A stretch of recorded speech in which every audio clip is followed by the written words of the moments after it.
Hello दोस्तों, नमस्कार। आइए स्टार्ट करें 7 जुलाई का फर्स्ट एडिटोरियल। आज की वोकैब की अगर बात करें तो पहला शब्द आपको दे रखा रीओरिएंट। रीओरिएंट है वर्ब, इसका मतलब है चेंज द फोकस और direction of something. Change the focus और डायरेक्शन ऑफ समथिंग, किसी चीज़ पे अपना ध्यान चेंज करना कि आपका फोकस फिलहाल मान लीजिए यहाँ है, आप फोकस अब इस दिशा में लगाएंगे, डायरेक्शन चेंज करना, ये होता है रीओरिएंट। ब्रिंग टू बुक एक फ्रेज है। ब्रिंग टू बुक का मतलब होता है पनिश करना, सजा देना, ये एक फ्रेज है, पनिश। क्वैगमायर ये एक नाउन है, इसका मतलब मायर होता है, स्वैम्प होता है, दलदल कह सकते हो, या फिर इसका मतलब हो सकता है कॉम्प्लिकेटेड सिचुएशन। कॉम्प्लिकेटेड सिचुएशन, जटिल स्थिति, मुश्किल स्थिति, ये लगा सकते हैं इससे पहले, अ कॉम्प्लिकेटेड सिचुएशन। ठीक है, तो दलदल कह सकते हो, ये तो शाब्दिक अर्थ है, और दलदल का मतलब ये होता है कोई अगर दलदल में है इसका मतलब मुश्किल स्थिति में है। फिर है ह्यू, ये नाउन है, इसका मतलब है टाइप या काइंड, प्रकार के लिए यूज करते हैं, प्रकार। इन्फ्लिक्ट है, ये वर्ब है, इसका मतलब है इम्पोज करना, थोपना। इन्फ्लिक्ट का मतलब क्या है? इम्पोज, या फिर इसे आप फोइस्ट भी कह सकते हो, या फिर आप इसे फोर्स भी कह सकते हो। तो ये है थोपना। रिप्रेसिव है, ये एडजेक्टिव है। रिप्रेसिव से मतलब है क्या? ऑप्रेसिव, दमनकारी, दमनकारी, या क्या कह सकते हो आप इसको, जैसे कोई चीज़ अगर किसी को दबाने का काम करे, किसी का शोषण करने का काम करे, वो रिप्रेसिव है, वो ऑप्रेसिव है ना। तो ये हो गया ऑप्रेसिव। ऑथोरिटेरियन भी कहा जा सकता है, वैसे तानाशाही पूर्ण भी कह सकते हैं, ऑथोरिटेरियन। फिर है अमिटी, ये नाउन है, इसका मतलब होता है कॉमिटी, या फिर इसे आप कहेंगे फ्रेंडशिप। मित्रता को कहा जाता है क्या? अमिटी। कॉमिटी या फ्रेंडशिप, सौहार्द्रता, मित्रता, ये सब इसके सिनोनिम्स होंगे। तो ये तो है वोकैब, इसका तो स्क्रीनशॉट आप ले लीजिए। अब देखिए, टाइटल है हेट क्राइम एंड पनिशमेंट। क्या होता है हेट क्राइम? किसी एक कम्युनिटी विशेष के लिए, किसी एक प्रजाति विशेष, जाति विशेष के लिए अगर आप कोई वायलेंस का यूज़ करते हैं, हिंसा का इस्तेमाल करते हैं, आप कोई क्राइम करते हैं उसके अगेंस्ट, उसे हेट क्राइम कहा जाता है। और उसका पनिशमेंट क्या है? तो हेट क्राइम और पनिशमेंट के बारे में है कि हेट क्राइम आखिर होता क्या है, उसका पनिशमेंट क्या होना चाहिए, उसको लेकर एडिटोरियल लिखा गया है। आइए करते हैं start. India's laws on freedom of expression, ये होता है अभिव्यक्ति की आज़ादी। तो भारत का कानून, और कानून किसको लेकर? अभिव्यक्ति की आज़ादी को लेकर। लॉज की वर्ब आर है, ये स्पष्ट हैं किस बारे में? Reasonableness of the right to exercise it, कि भाई इस राइट टू एक्सरसाइज मतलब इस जो ये अधिकार है हमारा अभिव्यक्ति की आज़ादी का, इसको यूज करने को लेकर, इसका जो अधिकार है, यूज करने का जो अधिकार है इसे, इसको लेकर भारत के जो कानून हैं वो इसकी रीजनेबलनेस को लेकर के, इसकी उपयुक्तता है, ये सही है, रीजनेबल ठहराया गया है कि हाँ अभिव्यक्ति की आज़ादी का यूज किया जाना चाहिए, रीजनेबल है ये चीज़, ये इसे जस्टिफाई करने योग्य है, ये सही है। ठीक है, ये कहना चाह रहा है। इंडियाज लॉज की वर्ब है आर, क्लियर है, वो एडजेक्टिव है। ठीक, तो कह रहा है अभिव्यक्ति की आज़ादी को लेकर भारत के कानून स्पष्ट हैं किस बारे में? जो इसको एक्सरसाइज या इसको यूज करने को लेकर, इसका जो अधिकार है, यूज करने का जो अधिकार है, उसके रिजनेबलनेस को लेकर कि हाँ कानून के अंदर कहा गया है कि हाँ आप इस अधिकार का यूज कर सकते हैं, रिजनेबल है, उपयुक्त है ये चीज़। बट हेट स्पीच, लेकिन हेट स्पीच की अगर बात करें, हेट स्पीच क्या हो गया? वही किसी अन्य कम्युनिटी या जाति के बारे में अगर आप टिक्का टिप्पणी करते हैं, अगर आप अब्यूजिव लैंग्वेज का यूज करते हैं, वो हेट स्पीच है। लेकिन हेट स्पीच जिसका कि लक्ष्य क्या होता है? कम्युनिटीज मतलब समुदाय, and intended to fan communal हेटेड, और इसका इरादा क्या होता है? फैन करना। फैन का मतलब क्या है? फैन क्रिया है यहाँ पे, इसका मतलब है इंसाइट करना, प्रोवोक करना, उकसाना या भड़काना। इंसाइट या प्रोवोक, उकसाना या भड़काना। और इरादा ये होता है हेट स्पीच का कि सांप्रदायिक नफरत को भड़काना। इज नॉट क्लियरली, अब ये हेट स्पीच की वर्ब है इज, ये क्लियरली डिफाइंड नहीं है, ये सही तरीके से परिभाषित नहीं है लॉ में। मतलब ये तो सही प्रस्तावना इसकी दे रखी है, सही तरह परिभाषित इसको किया गया, लेकिन हेट स्पीच का सही तरीके से वर्णन नहीं है भारत में कानून में। रिपीट कर रहा हूँ, बट हेट स्पीच, लेकिन जो हेट स्पीच है, अब हेट स्पीच कौन सा, जो डायरेक्टेड है, मतलब जिसकी दिशा है कम्युनिटीज, जो किसको लेकर है, अलग अलग समुदायों को लेकर, और इसका इरादा है क्या, कम्युनल हेट्रेड को भड़काना। ये जो हेट स्पीच है, यहाँ से यहाँ तक कॉमा को हटा देंगे तो ये देखिए इसकी वर्ब आ गई इज, ये क्लियरली डिफाइंड नहीं है लॉ में। हेट स्पीच की वर्ब इज है, फैन का मतलब उकसाना, भड़काना है। अगर वैसे बात करें तो कम्युनल यहाँ पे एडजेक्टिव है, जिन वर्ड्स के एंड में एल होता है वो एडजेक्टिव्स होते हैं, हेटेड नाउन है, नाउन को मॉडिफाई करता है एडजेक्टिव। नॉट है वो एडवर्ब ऑफ निगेशन है, क्लियरली एडवर्ब है। डिफाइंड यहाँ पे वर्ब का काम करेगा, इज डिफाइंड दे रखा है तो पैसिव वॉइस है। इन द लॉ में इन प्रेपोजिशन है, ये इसका ऑब्जेक्ट है तो नाउन है, और लॉ के पहले द है तो ये डिटर्मिनर है। ठीक है, आगे देखिए, हाउएवर, हालांकि, हाउएवर कंजंक्शन भी होता है, एडवर्ब भी होता है, और विरोधाभासी वाक्यों के लिए आता है। However there are provisions, there से स्टार्ट करते हैं तो इन्वर्जन लगता है, तो ये जो आर है ये प्रोविजंस को देखकर है। तो ऐसे प्रावधान हैं इन द लॉ, कानून में, that can be interpreted. Interpret क्या होता है, इंटरप्रेट का मतलब होता है समझाना, वर्ब है, इसका मतलब है क्लैरिफाई करना, या फिर इसे इल्यूसिडेट कह सकते हो, या फिर इसे एक्सप्लेन कह सकते हो। तो समझाना, स्पष्ट करना, ये सब इसका मतलब है। ठीक है, लेकिन कानून के अंदर कुछ ऐसे प्रावधान हैं जिसे कि इंटरप्रेट किया जा सकता है, जिसे कि समझाया जा सकता है, किस रूप में, अलाउइंग फॉर क्रिमिनलाइजिंग ऑफेंसेज। ऑफेंस का मतलब होता है क्राइम, कि जो भी आप अपराध करते हो, मतलब जो भी ऑफेंस करते हो, जो भी इंसल्टिंग लैंग्वेज का यूज करते हो, हेट स्पीच का यूज करते हो, उसको आप आपराधिक श्रेणी में रख सकते हो, क्रिमिनलाइज कर सकते हो। अब ये कौन से ऑफेंसेज हैं, दैट आगे बताया, रिलेटिव प्रोनाउन है, ये वो ऑफेंसेज हैं जो संबंधित हैं किससे, हेट स्पीच से। इन पर्टिकुलर, विशेष करके, दोज, ये वो वाले ऑफेंसेज हैं that are likely to incite violence, जिससे हिंसा भड़कने की संभावना रहती है। ठीक है, लाइकली टू का मतलब होता है संभावना होना। रिपीट कर रहा हूं यहां से, ये यहां से देखिएगा, कह रहा है कि हेट स्पीच, यहां तक तो पढ़ा हमने, लॉ तक तो ठीक है, यहां से देखिए, हालांकि कुछ प्रावधान है कानून में, देयर से स्टार्ट किया, इन्वर्जन है, मतलब वर्ब सब्जेक्ट से पहले आएगी, प्रोविजन सब्जेक्ट है, इसकी वर्ब आर है। तो ऐसे प्रावधान है कानून में जिसे कि इंटरप्रेट किया जा सकता है, ये पैसिव हो गया बी के साथ थर्ड फॉर्म, जिसकी की व्याख्या की जा सकती है, जिसे समझाया जा सकता है, किस रूप में, ऑफेंसेस को क्रिमिनलाइज करने के रूप में, कि ये ऐसे आप परिभाषित कर सकते हो, ऐसे इंटरप्रेट कर सकते हो कि आप क्या कर रहे हो, ऑफेंसेस को क्रिमिनलाइज कर रहे हो। कौन से ऑफेंसेज, जो संबंधित हैं किससे, हेट स्पीच से।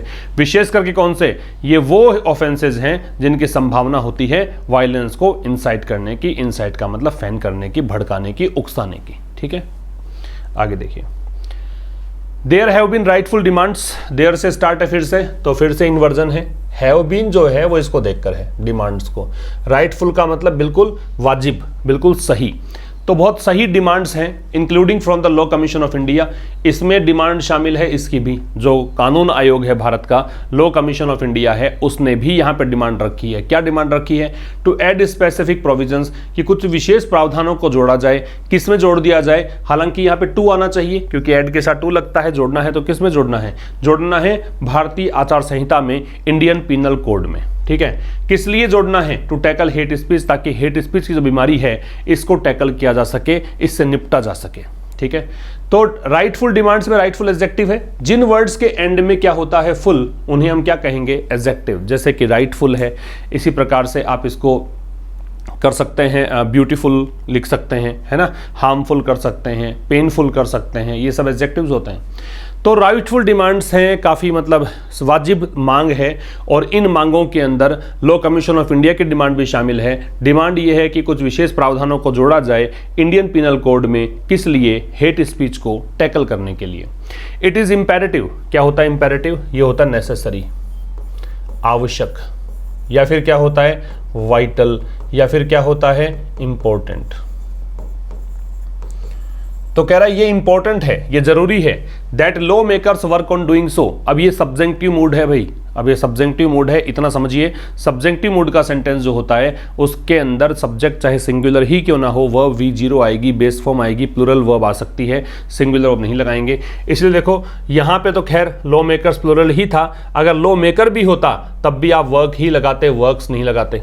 ठीक है, तो इट इज़ इम्पेरेटिव, ये ज़रूरी है कि जो लॉ मेकर्स हैं, जो मतलब कानून बनाने वाले लोग हैं, वो क्या करें, इस पर काम करें। Specially in the age of online media and messaging, विशेष करके उस युग में जब ऑनलाइन मीडिया का युग है, ऑनलाइन मैसेजिंग का युग है। वेयर हेट स्पीच इंसिडेंट्स, जहां पर क्या होता है, ये ऑनलाइन मीडिया वगैरह में होता क्या है कि हेट स्पीच की जो घटनाएं हैं उन्होंने क्या कर दिया है, हैव बर्जन्ड। बर्जन का मतलब क्या होता है, बर्जन का मतलब होता है मशरूम, तेजी से बढ़ना, मशरूम कह सकते हो या इंक्रीज रैपिडली कह सकते हो, काफी तेज गति से बढ़ना। ठीक है, तो ये ऐसा युग है जहां पर हेट स्पीच जो है, मतलब ये ऐसे घटनाएं जो हैं वो बढ़ चुकी हैं into an even more significant problem, और ये बहुत बड़ी समस्या बन गई है, और भी बड़ी समस्या बन गई है। इवन यहाँ पे स्ट्रेस डालने के लिए है, दबाव डालने के लिए है।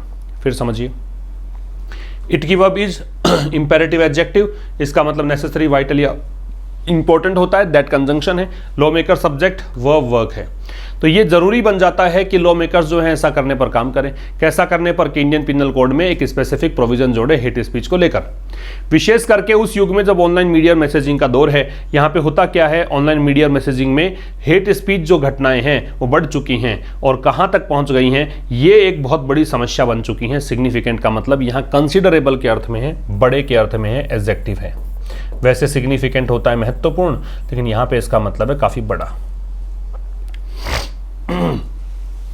आगे देखिए, दैट सेड, ये एक फ्रेज होती है भाई।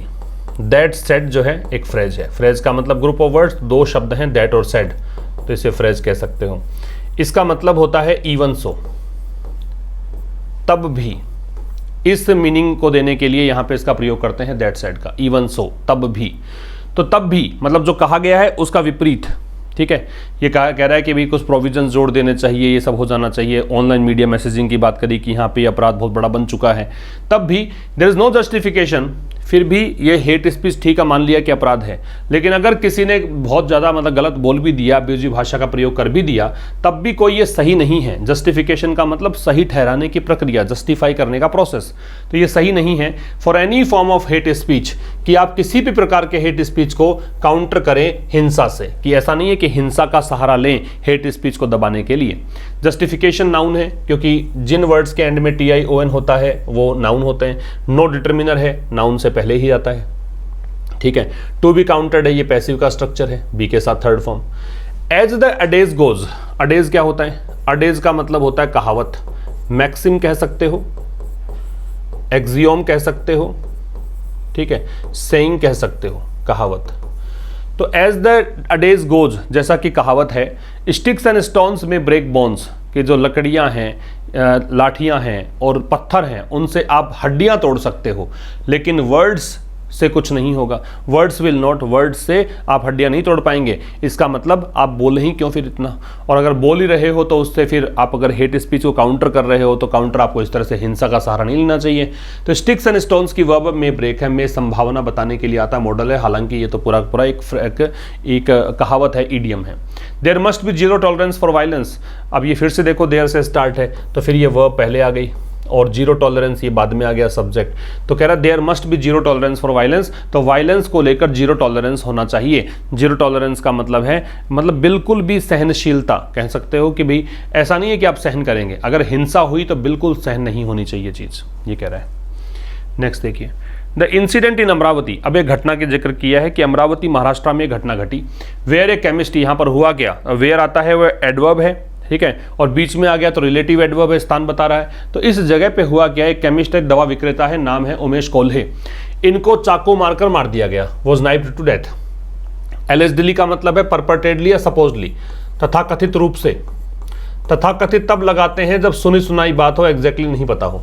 उसमें यह कहा गया कि 3 आदमी थे और 3 व्यक्तियों ने चाकू मारकर उनकी हत्या कर दी। इन रिटेलिएशन, किस लिए हत्या कर दी, बदला लेने के लिए। रिटेलिएशन क्या होता है, रिवेंज। बदला किसके लिए लिया, फॉर शेयरिंग ए पोस्ट, क्योंकि इन्होंने एक पोस्ट शेयर करी थी किसके सपोर्ट में, भूतपूर्व भारतीय जनता पार्टी के स्पोक्सपर्सन नुपुर शर्मा के टिप्पणियों के सपोर्ट में। टिप्पणी किस पर की गई थी, ये प्रॉफिट पर, पैगंबर को लेकर। प्रॉफिट से पहले द लगता है, ध्यान रखें आप। Was on the same lines, अब ये जो काम हुआ ना, ये घटना घटी, इसकी वह वॉज है, ये बिल्कुल ठीक वैसी ही घटना थी, सेम लाइन पर थी, सेम पैटर्न की घटना थी जैसा कि डेस्टर्डली मर्डर हुआ था। डेस्टर्डली का मतलब है हीनस, जघन्य, या फिर आप इसे कहेंगे क्या, इसे कह सकते हैं आप सीरियस कह सकते हैं या क्रूअल कह सकते हैं, ठीक है। ये बहुत ही एक जघन्य हत्या हुई थी टेलर की एक दर्जी की, नाम था कन्हैया लाल। कहाँ की घटना है, उदयपुर की, एक सप्ताह पहले की। रिपीट कर रहा हूँ, अमरावती महाराष्ट्र में एक घटना घटी, तो जहाँ पर हुआ क्या, एक केमिस्ट, और ये इंसिडेंट की जो वर्ब है ये तो वॉज है, और केमिस्ट की वर्ब है वो क्या है, केमिस्ट की वर्ब है वो वॉज नाइफ्ड है। नाइफ यहाँ पे चाकू, इसको वर्ब बना दिया चाकू मारना, ठीक है। वैसे चाकू मारने के लिए एक वर्ब होती है स्टैब, ये है नाइफ, चाकू मारकर हत्या कर देना। नाइफ टू डेथ जो है इसको स्टैब भी कहा जा सकता था, चाकू मारकर हत्या कर देना। तो घटना जो अमरावती में घटी, अमरावती महाराष्ट्र में, यहाँ पे एक दवा विक्रेता उमेश कोल्हे की हत्या चाकू मार कर दी गई। किसके द्वारा, 3 व्यक्तियों के द्वारा। किस लिए, रिवेंज में, रिटेलिएशन में, प्रतिशोध में, बदले में। बदला किसके लिए लिया, क्योंकि इस व्यक्ति ने पोस्ट शेयर की थी फॉर्मर भारतीय जनता पार्टी के स्पोक्सपर्सन नुपुर शर्मा के कमेंट्स के सपोर्ट में, और किसको लेकर, पैगंबर को लेकर। ये ठीक वैसा ही था जैसा कि उदयपुर के अंदर कुछ एक सप्ताह पहले घटना घटी थी, एक जघन्य हत्या हुई थी एक दर्जी की, नाम था कन्हैया लाल। ये आज के कुछ क्वेश्चंस हैं। अकॉर्ड, परसीव, इंसेंस और डेस्टर्डली, इनका आपको आंसर देना है कमेंट बॉक्स में जाकर। अगर आपको हार्ट मिलता है इसका मतलब आपका आंसर सही है, ठीक है। अगर हार्ट दिया जा रहा है आपको तो इसका मतलब आंसर ठीक है, तो आप चेक कर सकते हैं इसे। और लाइक जरूर करके जाएं और मैक्सिमम शेयर करें अपने दोस्तों के साथ। और अगर चैनल पर नए हैं तो ज़रूर से सब्सक्राइब करके बेल आइकन क्लिक करें ताकि आने वाले वीडियोज़ की नोटिफिकेशन मिलती रहे। इसका PDF आपको जल्दी सुबह मिल जाता है टेलीग्राम चैनल पर, लिंक डिस्क्रिप्शन में है, सीधा भी सर्च कर पाएंगे, आशीष क्लासेस के नाम से चैनल है, वहाँ पर आपको इसका PDF मिलता है डेली। इसके साथ साथ आशीष क्लासेस एप्लीकेशन भी है, एंड्रॉयड एप्लीकेशन है, जहाँ पर SSC मेंस का प्रैक्टिस बैच चल रहा है, ग्रामर का 0 to एडवांस लेवल का बैच चल रहा है, और काफ़ी सारी ई-बुक्स वगैरह हैं, कॉमन एरर प्रैक्टिस बैच चल रहा है, तो वो सब आप एक्सेस कर पाएंगे अगर आप वो ऐप डाउनलोड करते हैं। लिंक डिस्क्रिप्शन में है उसका भी। आगे देखो सब, इन बोथ केसेस, दोनों केसेस में, तो अमरावती वाला केस, एक उदयपुर वाला केस, सस्पेक्ट्स हु वर इंसेंस्ड, तो वो सस्पेक्ट्स मतलब जिन पर डाउट था वो सस्पेक्ट हैं, ठीक है, जो कि इंसेंस, जिनको भड़काया गया था। इंसेंस का मतलब भड़काना, किसके द्वारा, टिप्पणियों के द्वारा। टुक टू वायलेंस, इन सस्पेक्ट्स ने क्या किया, इन्होंने हिंसा का सहारा लिया। टेक टू के साथ में कुछ भी लगा रहे हैं, इसका मतलब उसको अपना लिया, उसका सहारा लिया। एज ए काउंटर, किस रूप में, क्योंकि ये काउंटर कर रहे थे टू व्हाट दे परसीव्ड, किस चीज को, जो उनको ऐसा लगा, उन्होंने ऐसा सोचा। परसीव का मतलब होता है नोटिस करना या देखना या समझना, जो कि उन्होंने समझा क्या, कि जो भी टिप्पणियां की गई है वो इंसल्ट है, अपमान है, किनका, उनके धर्म का। तो दोनों ही केसेस में, बोथ का दोनों होता है तो प्लूरल आएगा, केसेस आ गया। दोनों ही केसेस में सस्पेक्ट्स, जिन पर डाउट था, ये जिन्होंने कत्ल किया है, हत्या की है, जो कि क्या थे, इंसेंस्ड थे, जो कि भड़काए गए थे, किसके द्वारा, टिप्पणियों के द्वारा। तो इन सस्पेक्ट्स ने, अब देखो सस्पेक्ट हु रिलेटिव प्रोनाउन है, ये इसके लिए आ रहा है, इसकी वर्ब तो वर है, और ये सस्पेक्ट्स की वर्ब टुक है। इन्होंने हिंसा का सहारा लिया, किस लिए, क्योंकि जो उनको लगा कि जो टिप्पणियां हैं वो उनके धर्म का अपमान है, उसको काउंटर करने के लिए। द टू केसेस, ये दोनों केसेस, अमरावती और ये उदयपुर वाला केस, चूंकि निश्चित हो गए, पहले हमने देखा है, इन केसेस के बारे में पढ़ा है, इसे द का प्रयोग हो रहा है। तो जब कोई नाउन डेफिनेट होती है तो उससे पहले क्या लगाते हैं, the. Two cases are being probed, probe क्या होता है, जांच करना। प्रोब का मतलब होता है इन्वेस्टिगेट, जांच करना। तो दोनों जो केसेस हैं by the national investigation agency, इनकी जांच की जा रही है। बीइंग के साथ थर्ड फॉर्म में तो पैसिव है, जांच की जा रही है, प्रेजेंट कंटिन्यूअस का पैसिव है, किसके द्वारा, NIA के द्वारा, नेशनल इन्वेस्टिगेशन एजेंसी के द्वारा। द कल्प्रिट्स, जो अपराधी हैं, those involve in the planning and execution of these murders, कौन से अपराधी, जो शामिल हैं किस चीज में, प्लानिंग और एग्जीक्यूशन में। इन्होंने योजना बनाई, इन्होंने चीज को क्रियान्वित किया। एग्जीक्यूट करने का मतलब जो प्लानिंग की है उसको लागू कर दिया आपने। इन मर्डर्स का। Must be brought to book, उनको क्या करना चाहिए, मस्ट दे रखा है तो जरूरी है, बहुत जरूरी है कि इनको जरूर सजा मिलनी चाहिए। ब्रिंग टू बुक का मतलब पनिश करना होता है, सजा देना होता है। अनअकॉर्डेड, और क्या देना चाहिए, अकॉर्ड का मतलब होता है प्रेजेंट या फिर होता है गिव, है ना। और इनको क्या मिलना चाहिए, स्ट्रिक्ट पनिशमेंट, सख्त सजा, किन के लिए, उनके अपराधों के लिए, क्राइम्स के लिए। रिपीट कर रहा हूं, जो कल्प्रिट्स हैं, जो अपराधी हैं, जो कि शामिल थे प्लानिंग और एग्जीक्यूशन में इन मर्डर्स के, उनको सजा मिलनी चाहिए और उनको स्ट्रिक्ट पनिशमेंट दिया जाना चाहिए उनके अपराधों के लिए, क्राइम्स के लिए। इवन एज का मतलब होता है वाइल, ये एक फ्रेज है। तो जहां these hate crimes are investigated, ये जो हेट क्राइम्स हैं उनकी जांच पड़ताल हो रही है, ठीक है। आर इन्वेस्टिगेटेड पैसिव वॉइस हो गया।